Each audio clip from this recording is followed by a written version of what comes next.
مدینہ کے اندر پھیلتی ہے، کوہرام مچ جاتا ہے، مدینے کے اندر رونا دھونا شروع ہو جاتا ہے، سسکیوں کی آوازیں آتی ہیں، رونے کی آوازیں آتی ہیں، صحابہ رو رہے ہیں، اہل بیت رو رہے ہیں، صحابیات رو رہی ہیں۔ عالم یہ ہے، ابو بکر صدیق رضی اللہ تعالی عنہ 10 بجے کے قریب سرکار مدینہ کے پاس آتے ہیں، آپ کی چارپائی کے پاس کھڑے ہو کر آپ کے چہرہ انور سے وہ کپڑا ہٹا کر آپ کے چہرے پہ بوسہ دیتے ہیں، اور بوسہ دیتے ہوئے کہتے ہیں یا رسول اللہ، اللہ آپ کو 2 موتیں جمع نہیں کرے گا، آپ تو اللہ سے ملنے کے لیے گئے ہیں۔ اور اس کے بعد شیر خدا آتے ہیں، علی المرتضیٰ آتے ہیں، رسول اللہ صلی اللہ علیہ وسلم کے ماتھے پہ پیار کرتے ہیں، آنسو آپ کے گر رہے ہوتے ہیں۔ آپ فرماتے ہیں یا رسول اللہ، اگر آپ نے بین اور ماتم سے منع نہ کیا ہوتا، علی اپنے آنکھوں کے آنسوؤں سے آپ کو غسل دے دیتا۔ علی رو رہے ہیں، ابو بکر رو رہے ہیں، فاطمہ رضی اللہ عنہا، بخاری کی حدیث ہے، آپ فرماتی ہیں یہ جو افسوس کا دن ہے جو آج مدینے والوں پہ آیا، اگر وہ دن پہاڑوں پہ آتا وہ ریزہ ریزہ ہو جاتے، اگر رات پہ آتا وہ دن بن جاتا، دن پہ آتا وہ رات بن جاتی۔ صحابیات رونے لگی۔ عثمان غنی جیسا انسان مدینے کے اندر فضائل اعمال پڑھ کر دیکھیے سکتے میں چلے گئے تھے۔ ایک صحابی نے آ کر کہا السلام علیکم، آپ نے جواب ہی نہیں دیا، سکتے میں رہے، آپ کی آواز بند ہو چکی تھی، اوسان خطا ہو چکے تھے۔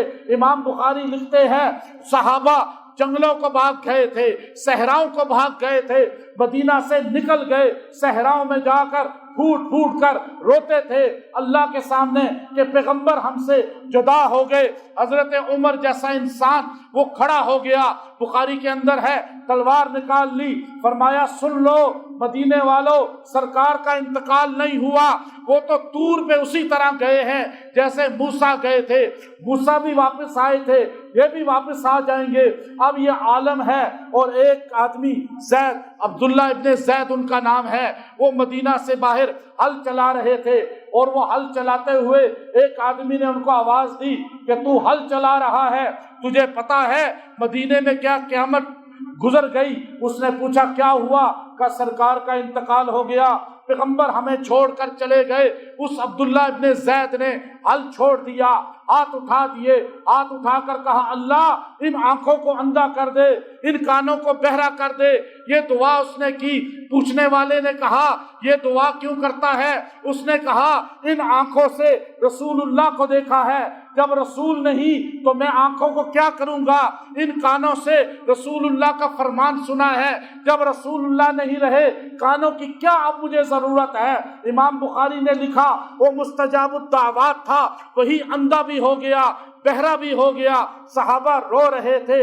مدینہ میں ایسا ماحول تھا جیسے پورا مہینہ مدینہ تاریک ہو چکا ہے، ہر گھر سے رونے کی آواز تھی، ہر گھر میں سسکیاں تھی۔ مسجد نبوی میں صحابہ بیٹھے رو رہے تھے، کسی میں جرت نہیں تھی، ہمت نہیں تھی کہ آگے بڑھے۔ اس وقت جب یہ حالات تھے، ایک بندہ مدینہ کے منبر پہ کھڑا ہو گیا، وہ نبی کے منبر پہ کھڑا ہو کر خطبہ دینے لگا، جس کو امام بخاری نے بیان کیا اپنی بخاری شریف کے اندر۔ آپ نے قرآن کی آیت پڑھی وما محمد الا رسول قد خلت من قبلہ الرسل افإن مات او قتل انقلبتم علی اعقابکم۔ اے لوگو، محمد اللہ کے رسول ہیں، اگر وہ اللہ انہیں دنیا سے اٹھا لے، اگر اللہ ان کا انتقال کر دے تو کیا تم دین اسلام چھوڑ دو گے؟ کیا تم قرآن چھوڑ دو گے؟ کیا تم اللہ کی توحید چھوڑ دو گے؟ سن لو من کان یعبد اللہ من کان یعبد محمدا فإن محمدا قد مات ومن کان یعبد اللہ فإن اللہ حی لا یموت۔ سن لو کہ جو اللہ کی عبادت کرتا ہے وہ سن لے، اللہ کو موت کبھی نہیں آئے گی، اور جو پیغمبر کو حاجت روا اور خدا سمجھتا ہے وہ یقین کر لے کہ پیغمبر اللہ کے پاس جا چکے ہیں۔